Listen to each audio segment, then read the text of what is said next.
காலையிலேயே சூரியன் உதிக்கிறதுக்கு முன்னாடி சீக்கிரமாகவே எந்திரிச்சு உங்களுடைய வேலைகள் எல்லாம் சீக்கிரம் முடிக்கணும் அப்படின்னு நினைக்கிற ஹாப்பி மார்னிங் பர்சனை நீங்கள், இல்லாட்டி எல்லோரும் தூங்கினதுக்கப்புறம் இல்லை ஈவினிங்கில் தான் நான் ரொம்பவே ஆக்டிவாக இருப்பேன் அப்படின்னு சொல்கிறேன் நைட் ஆல்ஸாக நீங்கள்.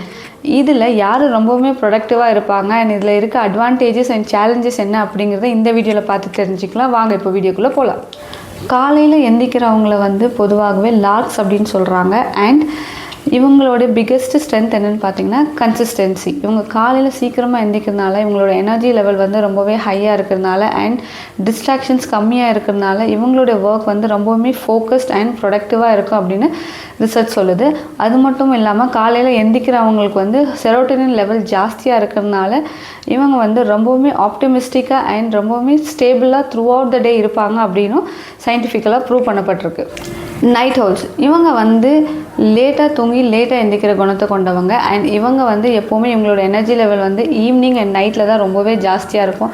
அண்ட் இவங்களோட ஆக்டிவிட்டி ரைட் பிரெயின் கூட கனெக்டாக இருக்கிறதுனால இவங்க ரொம்பவுமே க்ரியேட்டிவாகவும் அண்ட் ரொம்ப ஜாஸ்தி ப்ராப்ளம்ஸ் சால்விங் ஸ்கில்ஸ் கொண்டவங்களாகவே இருக்காங்க. அண்ட் இவங்களுக்கு அடாப்டபிலிட்டி ஸ்கில்ஸுமே ரொம்பவுமே அதிகமாக இருக்குது அப்படின்றது சயின்டிஃபிக்கலாக ப்ரூவ் பண்ணப்பட்டிருக்கு.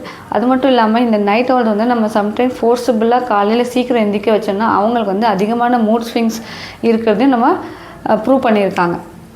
அண்ட் இதில் மார்னிங் பர்சனாக நைட் பர்சனாக அப்படிங்கிறது எது டிசைட் பண்ணுது அப்படின்னு பார்த்தீங்கன்னா நம்மளுடைய க்ரோனோடைப், நம்மளுடைய பயாலஜிக்கல் கிளாக் அப்படின்னு கருதப்படுற இந்த க்ரோனோடைப். ஸோ இதில் எது பெஸ்ட் அப்படின்னு நம்மளால் சொல்ல முடியாது. ரெண்டுக்குமே அட்வான்டேஜஸ் அண்ட் டிஸ்அட்வான்டேஜஸ் இருக்குது. மார்னிங் பர்சன் பொதுவாகவே ரொம்பவுமே ஃபோக்கஸ்டாக கன்சிஸ்டண்ட்டாக அண்ட் டிசிப்ளின்டாக இருப்பாங்க. அண்ட் நைட் பர்சன் ரொம்பவுமே க்ரியேட்டிவாக இருப்பாங்க. மார்னிங் பர்சன் சில பேர் சில எக்ஸாம்பிள்ஸ் சில ஃபேமஸ் பர்சனாலிட்டிஸ் யாருன்னு பார்த்தீங்கன்னா dim cook, apple CEO dim cook அவரோட நாளை அதிகாலை 3:45 ஸ்டார்ட் பண்ணுறாரு. அண்ட் இந்திரா நூயி இவங்க எல்லாமே மார்னிங் பர்சனாக இருக்காங்க. அண்ட் இன்னும் சில எக்ஸாம்பிள்ஸ் ஃபார் நைட் பர்சன் பார்த்திங்கன்னா இந்த க்ரியேட்டிவ் ஃபீல்டில் இருக்கவங்க சில பேர் நைட் பர்சனாக இருக்காங்க. ஏஆர் ரஹ்மான் அண்ட் இன்னும் சில க்ரியேட்டிவ் ஃபீல்டில் இருக்கவங்கெல்லாம் பொதுவாகவே நைட் ஹவுல்ஸாக இருக்காங்க.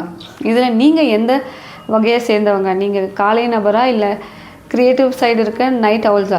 இதில் நீங்கள் எந்த வகையானவங்க அப்படின்றத கமெண்ட் செக்ஷனில் சொல்லுங்கள். இந்த வீடியோ உங்களுக்கு பிடிச்சிருந்தால் லைக் பண்ணுங்கள், ஷேர் பண்ணுங்கள், கமெண்ட் பண்ணுங்கள்.